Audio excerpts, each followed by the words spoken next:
Le prophète Salomon. Le prophète Salomon est le fils du prophète David. Avant lui, David était prophète et roi des descendants d'Israël.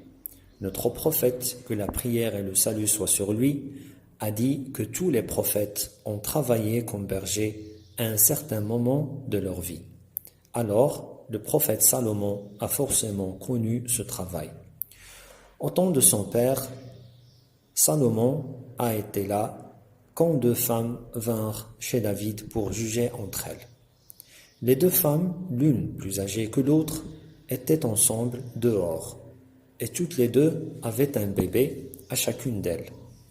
Elles avaient laissé leur bébé à une distance pour faire quelque chose, puiser l'eau d'une rivière ou laver le linge. Le loup attaqua et prit le bébé de l'une d'elles. Chacune s'est mise à prétendre que c'est le fils de l'autre qui fut enlevé par le loup. Une fois le récit raconté à David, il a donné son jugement. Le verdict était que l'enfant qui reste sera donné à la plus âgée. À la sortie, elles rencontrèrent Salomon. Après lui avoir raconté le récit et le verdict qu'a donné David, Salomon a dit « Donnez-moi un couteau, que je le coupe, une moitié pour chacune. » La plus jeune a dit « Non, c'est son fils, ne le coupe pas, que la miséricorde de Dieu soit sur toi. » Alors, Salomon a jugé qu'il est le fils de la plus jeune. Un autre jour, des gens vinrent chez David et Salomon. Parmi eux, un ou des propriétaires d'une terre qu'ils ont cultivée. Les autres possédaient du bétail.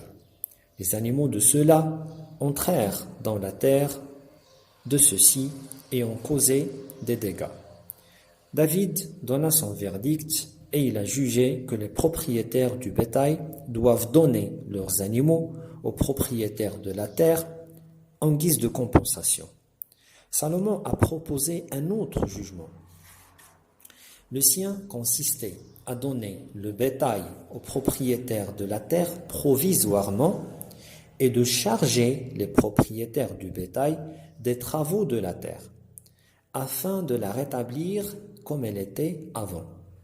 Les propriétaires de la terre vont donc profiter du lait et de ce que produisent les animaux jusqu'au retour de la terre à son état initial.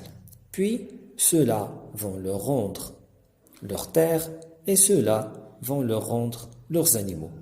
Ce jugement plut à David et il a décidé de l'adopter. Après la mort de David, Salomon l'hérita. L'argent et les biens des prophètes ne sont pas héritables, mais ici, c'est la prophétie et la royauté qui étaient sujettes à l'héritage. Salomon annonça aux gens que Dieu lui a appris le langage des oiseaux. Salomon avait une armée qui comprenait des humains, des esprits et des oiseaux. Avec son armée, il a marché jusqu'à la vallée des fourmis. Une fourmi a dit aux autres « Gagnez vos demeures. Salomon et son armée risquent de vous écraser sans s'en apercevoir. » Salomon sourit et demanda à Dieu de faire en sorte qu'il soit reconnaissant pour les grâces desquelles il l'a comblé, ainsi que celles dont il a comblé ses parents. Salomon fut éprouvé par le test suivant. Une fois, il vit sur son trône un corps. Voyant ça, Salomon demanda le pardon de Dieu et demanda un règne qui ne sera donné à personne après lui. Alors, Dieu a mis sous ses commandes le vent, et il pouvait être transporté la distance d'un mois en une matinée. Dieu mit aussi à ses commandes les démons.